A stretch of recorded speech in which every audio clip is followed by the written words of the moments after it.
Hello friends, welcome back சித்தர்வாக் channel நண்பர்களே. இன்றைக்கி இந்த வீடியோவில் மிக முக்கியமான ஒரு ஜோதிட வாக்கு தான் இப்போ இந்த வீடியோவில் அதிரடியாக பார்க்க போகிறோம். ஜோதிட வாக்கை அதிரடியாக பார்க்குறதுக்கு முன்னாடி எதை பற்றிய ஜோதிட வாக்கு அப்படிங்கிறத ஷேர் பண்ணுறேன். எதை பற்றிய ஜோதிட வாக்கு அப்படிங்கிறத தெளிவாக இந்த வீடியோவில் ஃபஸ்ட்டு தெரிஞ்சுக்குங்க.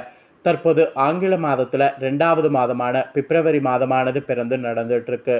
அப்புறம் நெக்ஸ்ட்டு இப்போ பார்த்தீங்கன்னு வச்சுக்கோங்களேன், தமிழ் மாதத்தில் 11வது மாதமான மாசி மாதமும் நடந்துகிட்ருக்கு.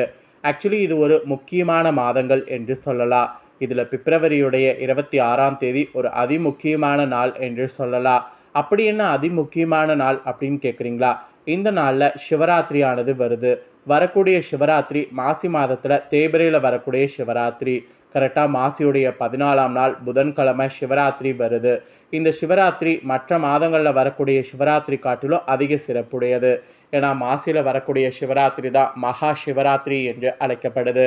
இந்த சிவராத்திரி அன்னைக்கு நிறைய கிரகங்களிடையே சில மாற்றங்களானது ஏற்படுது. அந்த மாற்றங்கள் ஒவ்வொரு ராசிக்கும் ஒவ்வொரு வகையில் தாக்கத்தை ஏற்படுத்தும். அப்படி ஏற்படக்கூடிய தாக்கத்தை அந்தந்த ராசிக்காரங்க தெரிஞ்சு பயனடையணும் அப்படிங்கிறதுனால அந்தந்த ராசிக்கு என்ன மாதிரியான தாக்கம் ஏற்படும் அப்படிங்கிறத ஷேர் பண்ணிகிட்ருக்கேன். அதில் இன்றைக்கி இந்த வீடியோவில் பார்த்தீங்கன்னு வச்சுக்கோங்களேன், மீன ராசிக்காரங்களுக்கு ஷேர் பண்ண போகிறேன். ஸோ மீன ராசியில் பிறந்தவங்க உங்கள் ராசிக்கு என்ன மாதிரியான தாக்கம் ஏற்பட போது, நீங்கள் என்ன மாதிரியான பலனை அனுபவிக்குவீங்க அப்படிங்கிறத தெளிவாக இந்த வீடியோவில் தெரிஞ்சுக்குங்க. உங்கள் ராசிக்கு இந்த சிவராத்திரி அதிர்ஷ்டமாக இருக்குமா இல்லையா என்பதை தெரிஞ்சு அதற்கேற்ப நடந்து பலன் பெறுங்க. சரி வாங்க, உங்களுக்கான பலன் என்ன குறிப்பிடப்பட்டிருக்கோ அதை இப்போ இந்த வீடியோவில் அதிரடியாக பார்க்கலாம். ஸோ இந்த சிவராத்திரி பலனை நீங்கள் தெரிஞ்சுக்கிறதுக்கு முன்னாடி ஃபஸ்ட்டு மாசியில் வரக்கூடிய இந்த சிவராத்திரி மட்டும் ஏன் மகா சிவராத்திரி என்று அழைக்கப்படுது அப்படிங்கிறத உங்களுக்கு சொல்கிறேன். மகா சிவராத்திரியுடைய சிறப்புகளையும் இந்த நாளில் நீங்கள் பண்ண வேண்டிய ஆன்மீக வழிபாடுகளையும் தெரிஞ்சுக்குங்க. வாங்க மகா சிவராத்திரியுடைய சிறப்புகளை இந்த வீடியோவில் அதிரடியாக டீட்டெயிலாக பார்க்கலாம். ஆக்சுவலி வருடத்தில் எத்தனையோ ராத்திரிகள் வந்தாலும் மாசியில் வரக்கூடிய இந்த சிவராத்திரி தான் மகா சிவராத்திரி என்று சொல்லப்படுது.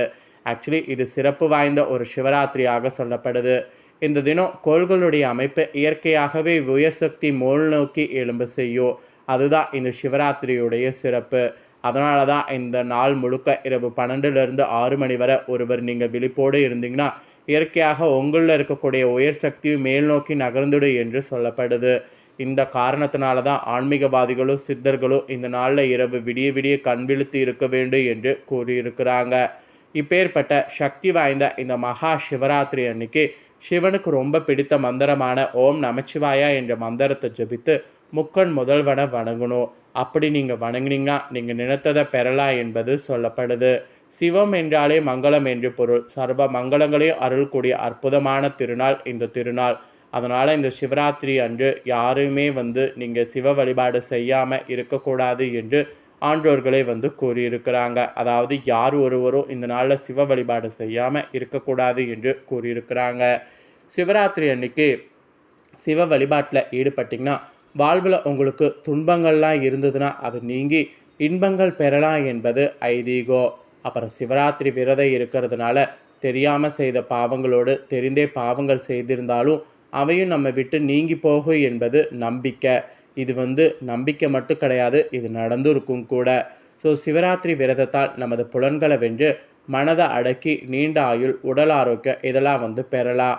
அதனால் இந்த நாளில் பக்தர்களாகிய நீங்கள் இரவு முழுவதும் விழித்திருந்து சிவனை வழிபடுவதே இந்த நாளில் வைத்துக்குங்க. அதுதான் ரொம்ப விசேஷமும் கூட. மகா சிவராத்திரியில் நான் சொன்னது போல் முறைப்படி விரதம் இருந்து சிவனை வழிபட்டால் கோடி பிரம்மஹத்தி தோஷமானது விலகும்.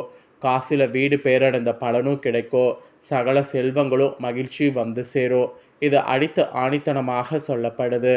இப்பேற்பட்ட இந்த மகா சிவராத்திரியில் விரதம் இருக்கக்கூடிய மீன ராசிக்காரங்க நீங்கள் அத்தனை பேரும் அதிகாலையில் குளித்து விட்டு மறுநாள் வரை ஒரு சொட்டு நீர் கூட அருந்தாமல் விரதம் இருந்து சிவனை வழிபாடு செய்ய வேண்டும். ஒருவேளை இந்த மாதிரி விரதம் இருக்க முடியாதவங்க ஒன்றும் பிரச்சனை இல்லை. இந்த நாளில் கோவிலில் நடைபெறக்கூடிய விசேஷ பூஜை அபிஷேகங்களை கண்டு கழிச்சா கூட போதும். அப்புறம் பால், பழம், தண்ணீர் மட்டும் கொடுத்து நாள் முழுக்க நீங்கள் இருக்கலாம். எல்லாத்துக்கும் மேலே பால், தயிர், நெய், தேன் போன்ற பூஜை பொருட்களை இந்த நாளில் அபிஷேகத்துக்கு கொடுத்து சிவனை கண்டிப்பாக வழிபாடு செய்யணும். ஸோ இதுதாங்க சிவராத்திரியுடைய சிறப்பு. இந்த சிவராத்திரியுடைய சிறப்பை தெரிஞ்சு பயனடையணுங்கிறதுனால தான் சிவராத்திரியுடைய சிறப்பை வந்து ஃபஸ்ட்டு உங்களுக்கு ஷேர் பண்ணேன். இப்போ நெக்ஸ்ட்டு இந்த சிவராத்திரியிலேருந்து உங்கள் ராசிக்கு என்ன மாதிரியான பலன்கள் கிடைக்க போகுது அப்படிங்கிறத சொல்ல போகிறேன். ஆக்சுவலி ஒரு சில விஷயங்களில் கவனமாக இருக்கணும் என்று எச்சரிக்கை விடுக்கப்பட்டிருக்கு. என்ன மாதிரி கவனமாக இருக்கணும், உங்கள் ராசிக்கு என்ன மாதிரியாக சிவராத்திரிக்கு கிரகநிலைகள் அமைஞ்சிருக்கு அப்படிங்கிறது எல்லாமே இந்த வீடியோவில் உங்களுக்கு ஷேர் பண்ணுறேன்.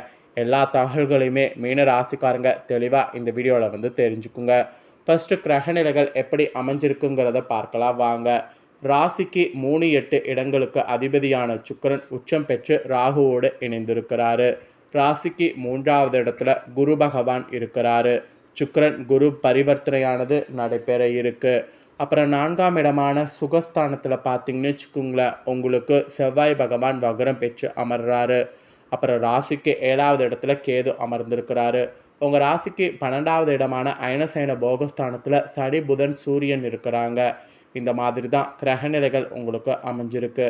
இந்த கிரகநிலைகள் இப்படி அமைஞ்சதோட அடிப்படையில் தான் உங்களுக்கு இந்த சிவராத்திரியிலேருந்து இந்த மாதிரியான பலன் கிடைக்கும் என்று குறிப்பிடப்பட்டிருக்கு. ஸோ என்ன பலன் கிடைக்கும் அப்படிங்கிறத தெளிவாக இந்த வீடியோவில் வந்து தெரிஞ்சுக்குங்க. சூரியன் வந்து 12வது இடத்துக்கு பயிற்சி ஆகிறதுனால நல்ல நிம்மதியான தூக்கமானது இனி உங்களுக்கு கிடைக்கும். இதனால் உடல் ஆரோக்கியத்தில் முன்னேற்றமானது இருக்கும். எல்லாத்துக்கும் மேலே வெளிநாடு வெளிமாநில வேலைகளுக்கு முயற்சி செய்யக்கூடிய உங்கள் ராசிக்காரங்களுக்கு அதில் வெற்றி வாகையை சூடுவதற்கு வாய்ப்பு இருக்குது. வருவாய் உங்களுக்கு சீராக இருக்கும். எதிரிகள் வந்து பலனடைவாங்க, அதாவது எதிரிகள் வந்து பலவீனம் அடைவாங்க. அதை வைத்து நீங்கள் முன்னேறுவதற்கு முயற்சி பண்ணும். சுப விரயம் ஆக்சுவலி ஏற்படும். கடன் சுமைலாம் உங்களுக்கு குறையும். எல்லாத்துக்கும் மேலே உங்கள் குடும்பத்தினருடைய ஆரோக்கியத்தில் முன்னேற்றங்கள் இருக்கும். அதை தான் நீங்கள் நல்லா யூஸ் பண்ணணும். அப்புறம் வெளிநாடுகளில் உள்ளவர்களுக்கு நல்ல லாபங்கள் வந்து கிடைக்கும். விவாகரத்து பெற்ற உங்களுக்கு மறுமணம் ஏற்படுவதற்கு வாய்ப்பு இருக்குது. தாயாருடைய ஆதரவு உங்களுக்கு இருக்குது. மாணவர்கள் நீங்கள் கல்வியில் சிறப்பாக செயல்பட்டிங்கன்னா வெற்றி வாகையை சூட முடியும். இந்த காலத்தில் வீட்டுக்கு தேவையான அத்தியாவசிய பொருட்களை வாங்கினீங்கன்னா கண்டிப்பாக உங்களுக்கு சக்ஸஸ் ஆகும். சிந்தனையில் கூட உங்களுக்கு தெளிவு பிறக்கும். ஸோ தெளிவோடு நீங்கள் புதிய விஷயங்கள் செய்யும்போது உங்களுக்கு காரிய வெற்றி உண்டாகும். வியாபாரத்தில் விரிவாக்கமானது இருக்கும். உங்கள் வாடிக்கையாளர்களுடைய எண்ணிக்கையானது உயரும். வெளிநாடு வெளிமாநில பயணங்கள்லாம் உங்களுக்கு ஆதாயத்தை ஏற்படுத்தும். உங்களுடைய பேச்சு திறமையானது அதிகரிக்கும். உங்களுடைய செல்வாக்கால் காரியத்தில் வெற்றிகள் கிடைக்கும். குடும்பத்தில் ஒற்றுமையானது அதிகரிக்கும். உங்கள் வருவாயில் ஒரு பகுதியை முதலீடு செய்தீங்கன்னா அதில் உங்களுக்குன்னு ஒரு ஆதாயத்தை பெற முடியும். கணவன் மனைவிக்கிடையே கருத்து வேறுபாடுகள்லாம் அதிகரிக்கும். உத்தியோகம் மற்றும் தொழிலில் அலைச்சல்கள் அதிகரிக்கும். தாய் மற்றும் தந்தை உடல்நலத்தில் கவனமாக இருக்கணும். நிலம் வீடு வண்டி வாகனம் உள்ளிட்ட சொத்து சம்மந்தப்பட்ட விஷயங்களில் சாதகமான முடிவுகள் உங்களுக்கு கிடைக்காது. அதனால் இதிலெல்லாம் கொஞ்சம் விட்டு கொடுத்து கவனமாக இருக்கணும். வயிறு வலி, தோல் உவாமை, அப்புறம் கழுத்து சம்மந்தப்பட்ட பிரச்சனைகள் அவ்வப்போது வந்து செல்லும். அதெல்லாம் நீங்கள் தான் வந்து மேனேஜ் பண்ணணும். இல்லைனா உங்களுக்கு பிரச்சனை பார்த்தீங்கன்னு வச்சுக்கோங்களேன், தலை தூக்கும். அப்புறம் வாழ்க்கை துணையோடு நீங்கள் பேசும்போது கவனமாக இருக்க வேண்டும். பிடிவாதமானது அதிகரிக்கும். வீண் விரையை ஏற்படுவதற்கு வாய்ப்புகள் இருக்குது. பெண்கள் விவகாரத்தில் மிகவும் கவனமாக இருக்க வேண்டும். உங்களுடைய ஆவணங்கள் மற்றும் நகைகளெல்லாம் கவனமாக பார்த்து கொள்ளணும். அப்புறம் வண்டி வாகனம் பயன்படுத்தும் போது கவனமாக இருக்கணும். ஸோ இந்த மாதிரி சில கவனமாக இருக்கணும் அப்படிங்கிறது உங்களுக்கு சொல்லப்பட்டிருக்கு. அதில் கவனமாக இருக்கிறது நல்லது. ஸோ இதுதாங்க உங்கள் ராசிக்கு சொல்லப்பட்ட பலன்கள். உங்கள் ராசிக்கு இந்த மாதிரி கவனமாக இருக்கணுங்கிறதுனால சிவராத்திரி அன்னைக்கு சிவன் கோவிலுக்கு சென்று சிவனுக்கு வழிபாடு நடத்தி வரணும். இதை நீங்கள் சிவராத்திரியில் செய்தீங்கன்னா உங்கள் பிரச்சனைகள் நீங்கும். அதனால் மறக்காமல் சிவராத்திரியில் சிவனை வழிபாடு செய்யாமல் இருக்காதீங்க. இதுதாங்க சிவராத்திரியுடைய பலன்களாக உங்களுக்கு சொல்லப்பட்டிருக்கு. ஸோ நீங்கள் இந்த பலன்களை தெரிஞ்சு பயனடைகிறது போல் உங்கள் ஃப்ரெண்ட்ஸ் ஃபேமிலியில் இருக்கிறவங்களும் இந்த பலன்களை தெரிஞ்சு பலனடையணும்னு நினச்சிங்கன்னா வீடியோ லைக் பண்ணி ஷேர் பண்ணுங்கள். வீடியோவை உங்கள் ஃப்ரெண்ட்ஸ் ஃபேமிலியில் இருக்கிறவங்களும் பார்க்கட்டும். அவங்களும் வந்து மீன ராசிக்காரங்களாக இருந்தாங்கன்னா இந்த பலனை தெரிஞ்சு இதற்கேற்ப நடந்து பலனடையட்டும்.